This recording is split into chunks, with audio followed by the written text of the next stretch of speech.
جب ان سے کہا جاتا ہے کہ جو کچھ اللہ نے نازل کیا ہے اس پر ایمان لاؤ تو وہ کہتے ہیں کہ ہم تو صرف اس چیز پر ایمان لاتے ہیں جو ہمارے ہاں یعنی نسل اسرائیل میں اتری ہے۔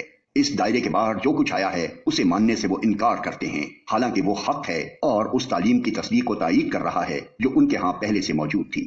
اچھا ان سے کہو اگر تم اس تعلیم ہی پر ایمان رکھنے والے ہو جو تمہارے ہاں آئی تھی تو اس سے پہلے اللہ کے ان پیغمبروں کو جو خود بنی اسرائیل میں پیدا ہوئے تھے کیوں قتل کرتے رہے؟ تمہارے پاس موسیٰ کیسی کیسی روشن نشانیوں کے ساتھ آیا، پھر بھی تم ایسے ظالم تھے کہ اس کی پیٹھ موڑتے ہی بچڑے کو معبود بنا بیٹھے۔ پھر ذرا اس میثاق کو یاد کرو جو طور کو تمہارے اوپر اٹھا کر ہم نے تم سے لیا تھا۔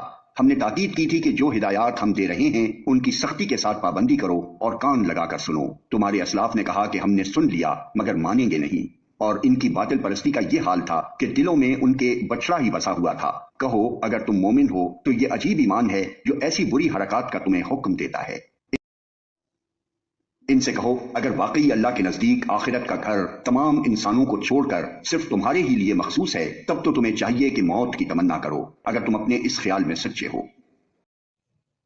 یقین جانو یہ کبھی اس کی تمنا نہ کریں گے، اس لیے کہ اپنے ہاتھوں جو کچھ کما کر انہوں نے وہاں بھیجا ہے اس کا اقتضا یہی ہے کہ یہ وہاں جانے کی تمنا نہ کریں۔ اللہ ان ظالموں کے حال سے خوب واقف ہے۔